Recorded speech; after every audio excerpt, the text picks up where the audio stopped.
Welcome back to the breakdown. Today we're going to be taking a look at how gas stations determine the price of their gas and why does it change so often.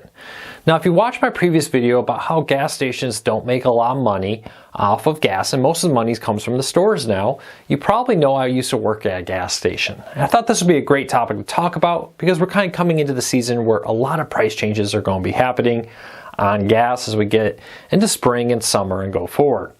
But why does that happen? And we're going to take a look. If you want to learn about how gas stations make most of their money, I'll put a link to the other video I did down below where you can watch and learn how they actually really make their profit, how they keep their doors open, and it's not on gas anymore like it used to be.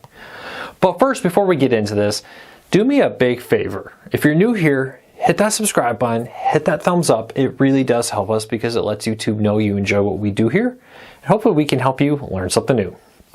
All right, there are quite a few factors that go into the cost of gas, but one of the things that you can't get around is the fact that there are taxes. A good chunk of what you pay at the pump is actually taxes. Starting off with the lowest, if you live in Alaska, you're paying just over 14 cents per gallon in taxes. But in California, you're paying 61 cents per gallon in taxes, and like other states, there is a 2.225% tax on the final sale of that.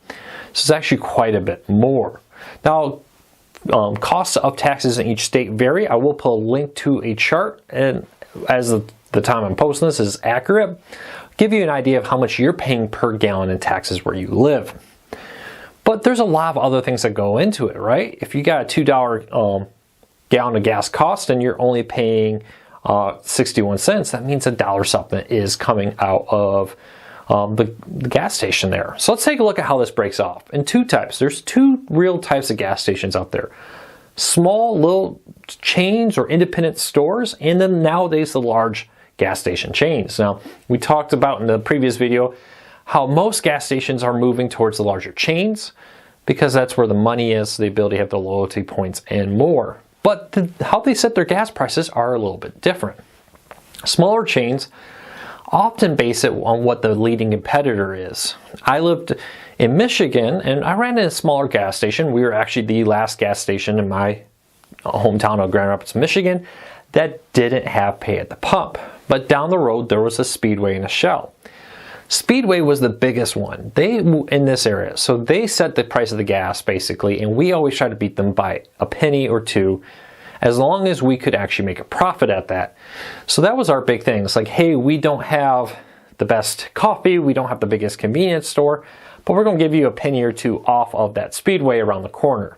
And that's what a lot of smaller gas stations will do. They will have their, like, hey, this is what it costs us to get it. We would like to be above this mark.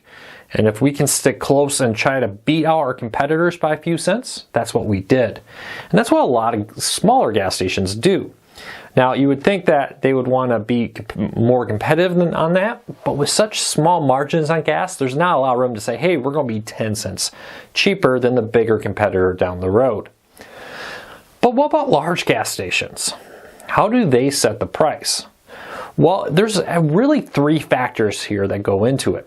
Number one is the future cost. So larger chains, and even smaller chains take this into account too. Hey, let's say I paid $1.50 per gallon of gas, plus my, and then I have to add in taxes, and then I have to add in a little bit of profit. But the cost of refinery, and we'll talk about how refineries and all that is set a little bit later, went up. So now I know I'm gonna have to pay $1.89 a gallon, let's say, when that next truck comes to refill my tank. So I gotta sell at a point where I know I have enough profit to cover the next big purchase of gas, because we buy in bulk, right? We'll buy 1,000 or whatever gallons of gas, put it in our tanks, and then go from there. So they got a price making sure that they have enough fuel to cover the cost right there. And that varies a lot. We'll talk about that in a little bit. Number two is, are there any major events? A lot of gas stations will try to make a good chunk of their money off of things like Labor Day, Memorial Day, people driving, those driving holidays, Thanksgiving.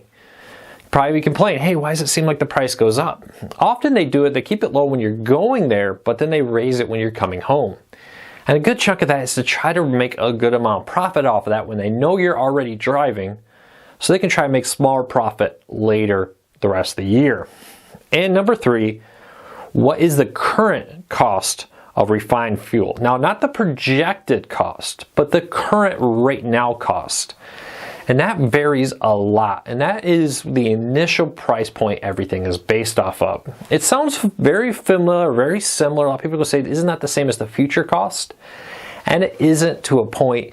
Future cost is a prediction of what's coming in the future, but they do take account what is it right now. So those 3 factors, predicting the future, which is very hard to do. So any big events that we can try to get a little bit of extra profit off of. And number 3, what is the cost right now?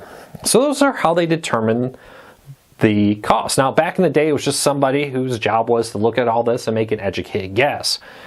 Nowadays, major gas stations actually have computer programs that forecast all this and hold teams of people processing this information to try to have that balance between making sure we have enough money that we don't lose money in the gas, but that we're competitive, that we're not going to charge too much where one of our competitors can severely undercut us.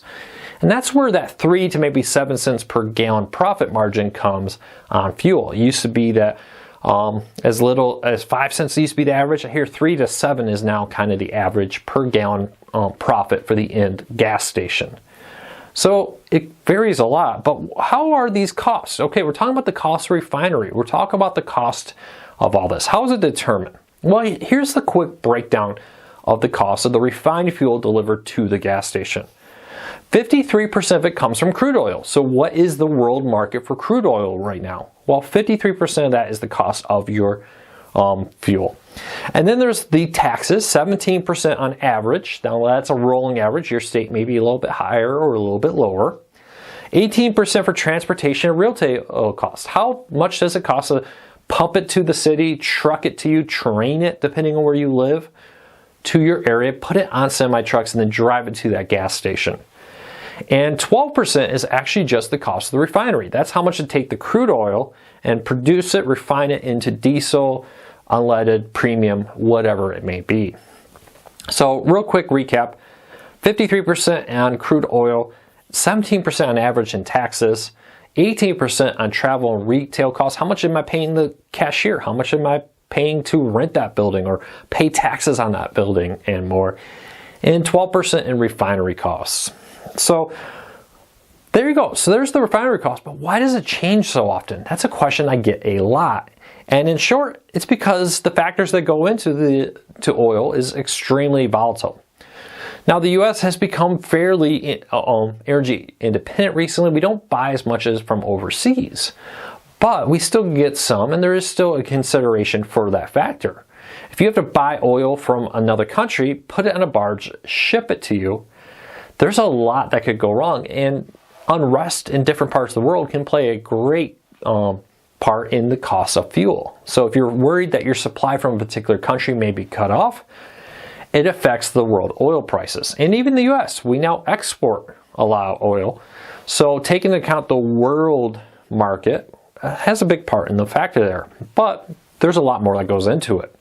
For example, if a major storm would, for some reason, cut off supply from a particular refinery or oil, now suddenly the supply drops, the price goes up to try to negate people buying a lot of oil. They raise the price because for some reason the oil has been temporarily cut off. A couple times a year, you probably heard of the summer blend and the winter blend.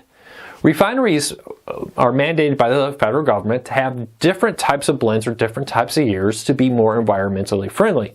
And that allows them to play with it a little bit more. But during that transition time, when I'm retooling a refinery to go from the winter blend to the summer blend and back again, I have to stop that refinery, and that raises the cost of fuel. That's often why in the spring and fall we see price hikes at the gas stations, because there's a lower supply. And there's a lot of other factors that go into it. It doesn't take much for a pipeline issue to slow things down. Trains get delayed. A lot of trains haul fuel around to more rural parts of the countries and more. And that raises the final question. Why is it that some areas have cheaper gas than others?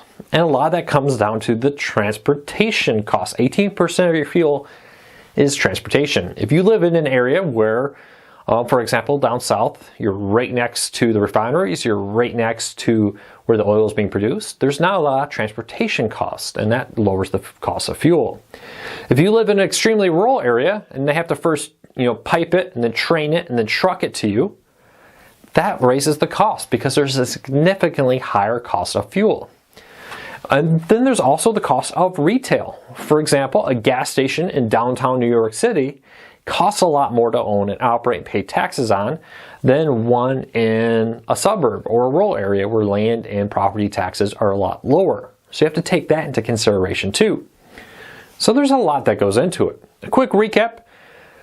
You got to take a look at what the future cost of fuel is, current fuel cost. Try to they have these markets where they charge more depending on what's happening in the world. But you also have to deal with a lot happening. You have to deal with property taxes, employee costs, rent. A lot of gas stations are actually rented, and especially the smaller ones, and more. So leave me a comment, let me know. Do you work in a gas station? One thing I thought was interesting is back when I worked at a gas station, I was the only one there. Often when price changes would come in, it would be when I could get around to it. I would get a call from the office saying, hey, raise the price 10 cents on each one or something like that. And then I would have to go out there with a stick and slap the numbers and try to get them off and put the new ones up and move them all around. Well, unfortunately, that meant that I couldn't be checking people out. So I would have to do that when it was slow, run back in, help somebody run back out, try to do it. It could take me a half an hour to change the fuel prices. Nowadays, though, central offices with the digital display boards, which are so nice for people who work at gas stations, digital display boards can be updated remotely from the headquarters. So I could be working at a gas station and look up and suddenly the prices changed 10, 15 cents a gallon. I had no idea. Often there's a little alerts that may pop up in the cash register informing you that there's a price change in progress.